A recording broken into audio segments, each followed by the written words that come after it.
So how do you even capture a place like this?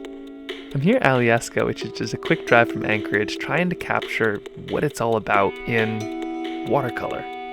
But how do you even do that? I mean, is it the snow, or the amenities, or the traditions?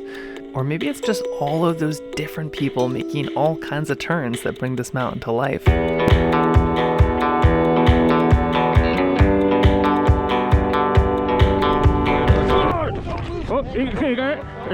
And after making a few sketches and losing a lot of them, I began to see that there's this whole team out there that makes all of these different kind of turns possible. Teachers and lift operators and ski patrol, but it's almost like they're invisible because you really don't see them until you need them, but they're there. I mean, they're not invisible, like they're wearing bright red jackets and vests, and sometimes they carry a dog. But how do you capture that? The first step for me was getting to meet somebody on that team. Actually, two of them, technically. Also, did you know that Avi-Dogs and Avi-Dogs-In-Training ride chairlifts like the rest of us? Far down? Yeah, please. Watch out, Eden.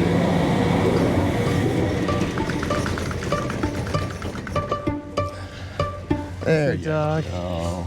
So who's this? This is Raven. She is a 1.5-year-old British Black Lab from Southern Oak Kennels, Great Lakes. She's currently an Avalanche-Dog-In-Training here at Alyeska. And so the dogs are part of our avalanche rescue program. So we train with our beacons, we train with probes and shovels, we train with Reco, and then we do a lot of training with the dogs as well, in the case that any of our guests get buried, we can find them. Yeah, so her job, she's kind of living the dream. She comes to work every day and hangs out in her kennel until we head up the mountain. But the way that we train them is it's all a game. It's almost like hide and seek. And so we bury patrollers for training, and then she finds them and gets to play with them.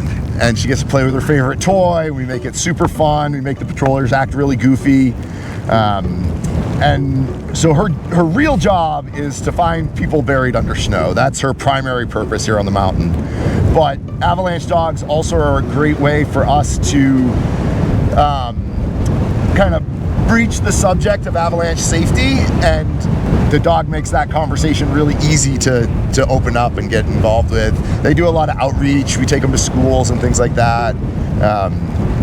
Yeah.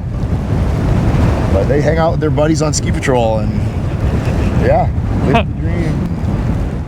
Not quite what I expected to be painting today, but if you want to capture all the pieces of what makes a place like this up, that includes the Avalanche-Dogs-In-Training. So here we go. Step 1, you make an outline. Basically, you're making yourself your own little coloring book. It's a good start, but until we add some watercolor, we don't have a black lab, we have an invisible lab. So we're going to put the shadow as that first brush stroke, which also puts Raven sitting on some snow. Next, I'll add the vest, which shows she's part of the ski patrol team. Although I think the rest have to wear pants as part of their uniform. Once I'm done with that, it's time to paint in her coat. I'll be using a little bit of indigo and some purple, and because she's a black lab, I'll have to make sure I put a really good thick layer of love on there. That layer is actually one of the trickiest ones, and it takes the longest because there's so much of it, so you really got to kind of speed it up here so you can get through it, but you also got to pack in all of the training and the community and all the rest. Once you're done with that, it's just time for a little bit of a label, and then the final step is to sit. And there you have it, an amazing avalanche dog in training. But then of course you learn that there's other avalanche dogs like Stormy, or from all of the other resorts like Reba from Schweitzer, or Jetty from Mount Bachelor, and Rooster from Deer Valley. Definitely can't forget about Ty from Steamboat, and that's not even mentioning Gravy and Joe and Jasper and Indy. So step 6 is to quit whatever you're doing, get a season pass, and commit to a life of making turns and sketching dogs. Or you could just admit to yourself that there's no way to capture a place like this with a single sketch, not with this incredible community and all the people bringing everything they do to these places. Or, as Hutch said, Yeah, just really, really amazing folks. I feel huge amount of gratitude to be able to work with these people. And dogs.